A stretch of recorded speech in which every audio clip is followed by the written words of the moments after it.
Hello, everyone. Welcome to another episode of Insights with Experts. Today, we're very happy to have with us Dr. Jim Van Allen, who has a background in communications. How are you doing today? I'm doing great. It's good to be with you. Very good to be with you. Jumping straight into the first question, what made you want to go into communications? You started your university career in communication. So, I guess from a young age, you had quite a good idea that you're going to go into communications. That's true. I've always really just been really interested in how people interact with each other, right? And just, being a little bit more of an introvert in a group, I've always studied people and been sort of a people watcher.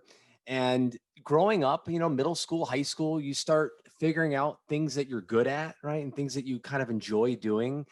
And believe it or not, I thought I was going to be a doctor. Like I came into middle school and high school, and I'm like, oh, I'm going to be a doctor. And people would ask me, well, why? And I would be like, well, I don't know. I just like the sound of it. So I did an organization in high school called HOSA, Health Occupation Students of America, and it helps high school students figure out if they want to be in the medical profession or not. So I did this organization, and of course, what competition did I do? There's a lot of competitions you can do. I did public speaking, right? So, and I ended up winning the public speaking competitions on state and national levels. And, you know, uh, figuring out that this is fun, right? This is fun. This is cool. And you go to these conferences and you would see these big keynote speakers on stage, right? And they're interacting and they're being engaging and holding 1,000 kids in the palm of their hands and said, how can I do that?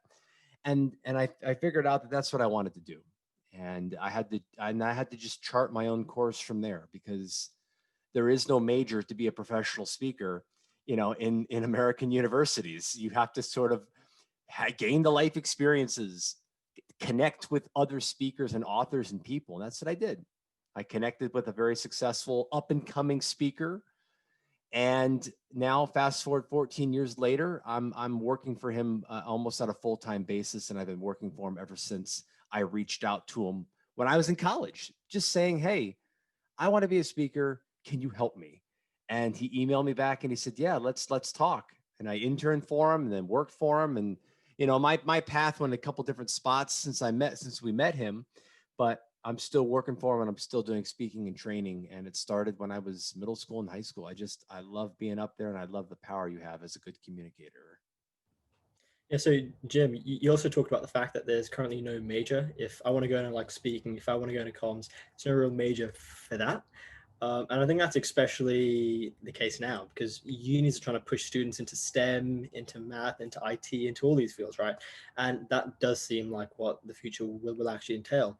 So what would you potentially say then to a student who wants to go into speaking, and if there's no major for it, and if perhaps unis aren't looking to push students into that area, how can they still get involved into a future that entails speaking and everything like that? That's a great question. So what I would say is the world has never been as accessible as it is now.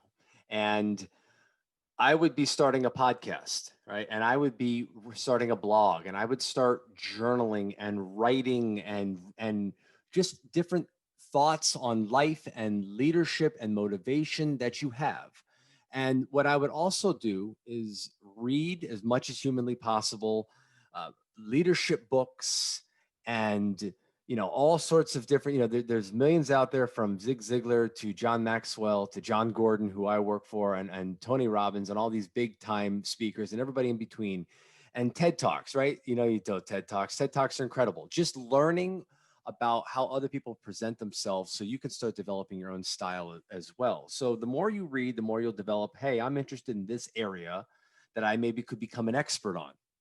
And then you could say, well, I've done enough research. Let me maybe start a podcast. Let me start developing content, a YouTube channel, Twitter, Instagram, all these things where you can be putting content out there and building your audience at a very young age. It's very easy to do so. Very, very easy. You just have to have the will to do it and be consistent at it. So I have a podcast right now, and I've been very consistent, one time a week, right? Putting out content and going from there. And what I would say too is I would still get my major, my bachelor's, my master's, whatever it is, and maybe pursue something as well, because you can't expect to be a millionaire as a speaker if you're first starting out. I thought that was going to happen to me, but I pursued and got my bachelor's, my master's, and even my PhD. Right? I have another path as well for income, but just to have gain life experience. Nobody's going to hire you without life experience because as a speaker, stories drive everything that you do. So if you're, not saying nobody has life experience when they're young, but trust me, when you get older, you get plenty of life experience that you can then parlay into a story or a lesson or example that people find relatable. Yeah, and on this subject, when you're talking about like life experience and all this stuff, I think what's a little bit understated, especially in the current education system now, is that there's a little bit too much emphasis on the content students learn and not so much on the soft skills, things like speaking, for example. Like we just talked about the fact that you don't need to take a major in speaking. However, I think we could both agree it's a skill that students are going to need either way, whatever job interview you're in, whatever presentation you're going to give in the corporate world. If you enter it, you're going to need speaking skills and so on. So with that, I wanted to ask with this next question, well, I mean, it's quite an open-ended question because you could probably talk about this for hours and hours. But if you were just to nail down to, I guess, the basic key points, what advice would you give to students, perhaps when they're in an interview, on how to communicate and how to really market themselves in a nice and presentable way, I guess? So for as far as interviewing is concerned, the whole reason why, this dance happens, and that's what it is. It's a dance, it's a game of chess almost, but is they want to figure out who is the real you that they're interviewing. All right. Who is the real person? Because we've been on interviews before, and sometimes people will put on this facade, right? This face, right? Where it's not really you. It's like the professional zooped up version of yourself and highly polished. It's just not who you are. So they're trying to get to the heart of that.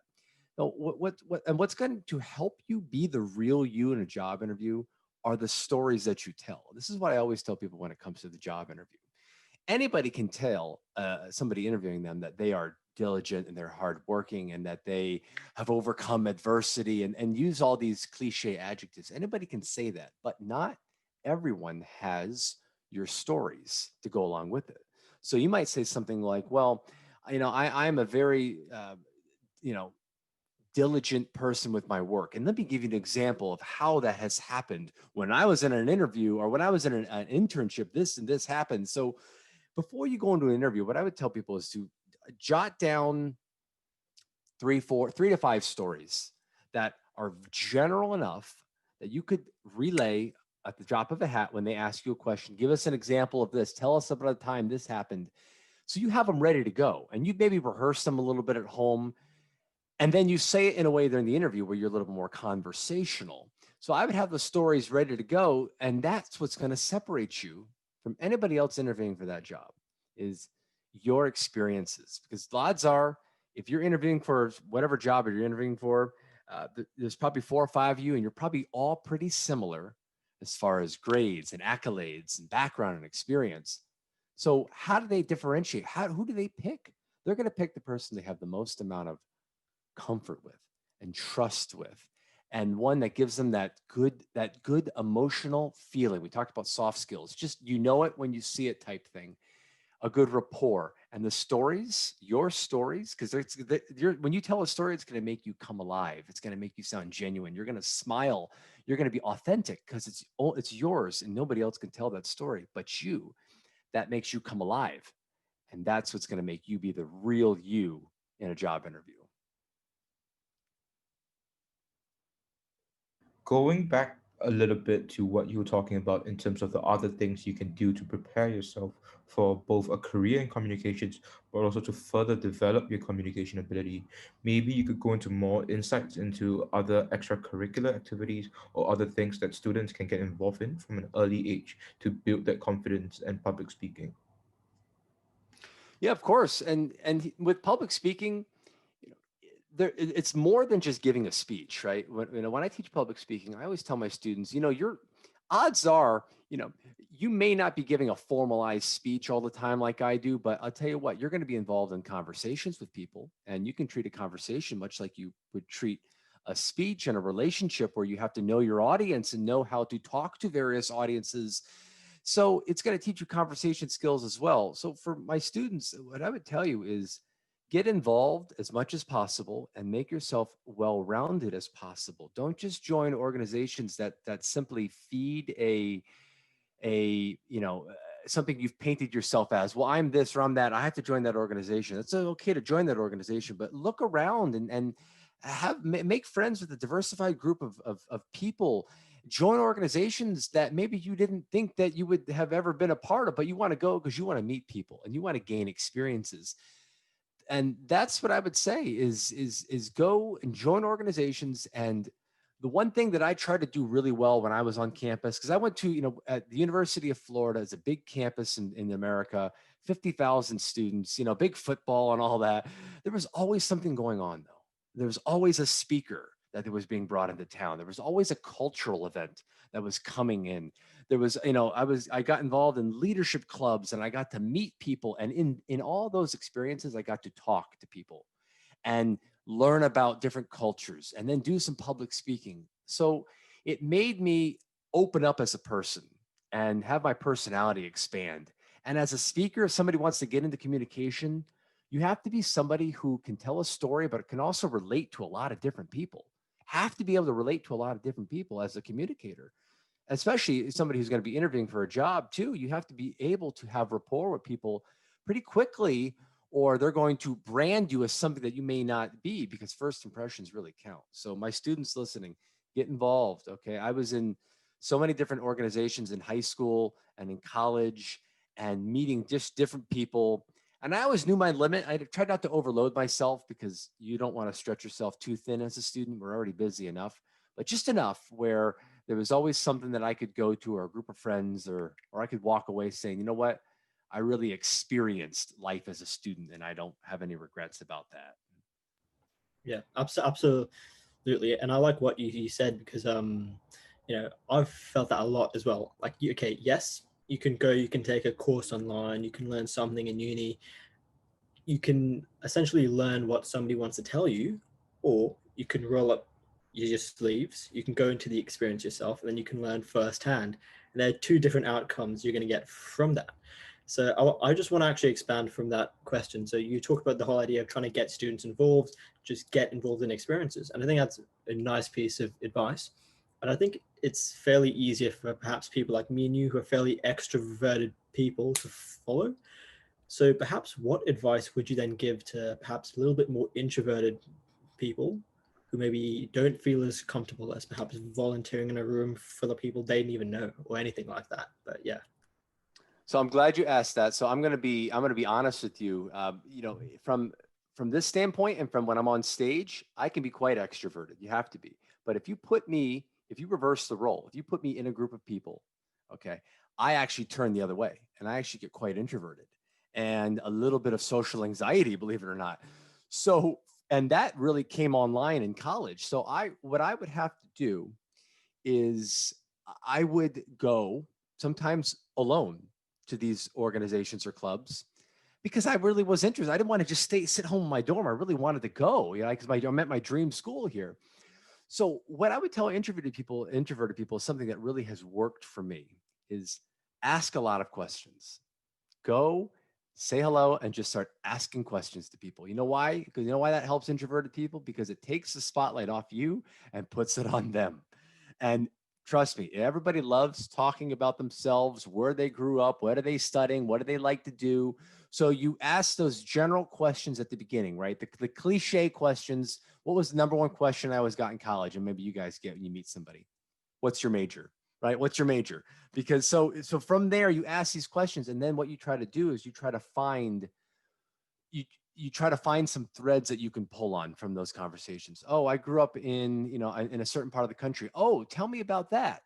What did you do? What did you like to do there? I've never been there. If I had to go there, what would be one thing you'd tell me to do? And all of a sudden the conversation is off and running. Well, why is that? Because you ask questions. You didn't have to sit there awkwardly and chit chat back and forth. You can ask questions back to them. And like I said, if people are there, they're probably in your same boat where they're not there to just go and be alone and sit, right? They're there to meet people. They're there to interact. We're meant, as human beings, we're meant to socialize, okay? We're meant to interact and connect with people. So they may be in the same boat as you. So the more questions you ask, it doesn't have to be like a job interview, because what you'll end up finding is that they'll ask questions back to you, and then vice versa. And then all of a sudden, maybe you meet a new friend, right? You just kind of walk up to a group and how's everybody doing? Where's everybody from? You just start asking some questions, and all of a sudden, it's like peeling back the layer of an onion, right? One at a time, you kind of get to the core of people, that people who are there. And make sure when you go, you smile, okay? Smile, have your head up, look around, make eye contact with people. And that just shows you body language wise that, hey, I'm here, I'm ready to engage and interact, and I'm approachable too, right? You don't want to be, you don't want to have your arms folded and turned away from people or sitting in the back row. It just shows that you're not engaging. Open yourself up mentally, physically as well. And that's going to help people to really say, and this is somebody I may want to have a conversation with. Easier said than done. Okay. Easier said than done. Trust me. I've been there. I've been there where I've been terrified. But I take a deep breath and I find a nice smiling face, right? And I just try to interact. And that's always the hardest part, isn't it? When you have to make that first question, you make that first interaction. But I would assume once that's done, from there, it's all good. It's just and that's why you start with the questions. Start with the question that breaks the ice, because everybody has the answer to where are you from, what are you studying, where do you live, all that. Everybody, that's so simple to break the ice. And then from there, you take one or two of those threads, go a little bit deeper, and you got to be intentional, right? You can't sleepwalk through the conversation. You got to use your brain a little bit, and it will help. You take a deep breath. You'll be like, okay, I'm in it. I'm doing it. Feels good. And that's one of the first things that I actually found. The second I left high school, the whole shift, it just changed from, is it how much you know, or is it who you know? And specifically when it's who you know, it's not just that network. It's not just how many doors you can open, but it's how much you can learn from these people as well. Every single person that you talk to, I can assure, I've probably learned more from the experiences of the people I've talked to than any economics or politics course is ever going to teach me. So I really agree with everything you said as well. So Jim, just to finish off the entire interview, now I've really enjoyed this, but just to finish everything off, we're going to ask you a classic question. It's the exact same question we ask anyone that comes on here. And essentially what that is if you could leave the youth with just one piece of advice, what would that one piece of advice actually be? So here's what I would say to the youth that are listening. You must find something that you are passionate about and make that your career. There's going to be a lot of different opportunities out there, but I tell you what, I have met so many people in my life so far, and some people who have a lot of money and they sold out and they did something maybe that they're not quite thrilled with, but they're making some money with it. But guess what? They're some of the most unhappy people I've met. So if you can find something that you are truly passionate about, you don't have to have all of it figured out right now. I promise you, life is going to be so much easier. You'll have so much more joy on your heart. To me, life is all about finding and developing your purpose. I knew from an early age, right, 16, 17, that I wanted to be a speaker. And you know what? My path was not easy to get there, but I knew deep down that was my purpose. And now that I'm living it and doing it and breathing it, I am so happy, right? I'm just so happy with life and the decisions I've had, because I really feel like I'm living and breathing my passion and my purpose. So don't just pick a major because it sounds cool, or like me, I wanted to be a doctor because it was on TV. Try to really have internships and externships and talk to people and do your research and figure out what am I passionate about? What am I good at? What am I passionate about? What drives me? And then you can go out and try to find that career that will match that. That's why you're in the university. That's why you're in high school, wherever you are, to figure that process out. And it is a process, but if you're dedicated enough, you'll get there. Trust me. We don't get burned out because of what we do. We get burned out because we forget why we do it. Okay, so find the passion that really will get you up every single morning, and you'll just be truly happy. That's what I would say. I totally agree. When I was younger, I actually came across a quote and I've been thinking about it since. The purpose of life is to find the purpose of life. that it's a journey, and ultimately when you find it, you're going to stick with your path and you're going to be happy doing it. Thank you so much for having this interview. Thank you for sharing the little tidbits and insights into communication, into how you can better present yourself, and on helping students find their journey in life. Thank you. I'm glad to be here. Thank you very much. Thanks for listening in. This podcast has been brought to you by Desare, a platform designed to bridge the gap between the youth and professionals. You can read more about us at desare.org. And you can also check out the section titled Insights with Experts, where you can submit your questions that you might have for future experts and industries that you would like to learn more about. And you can also refer in any experts that you might know yourself.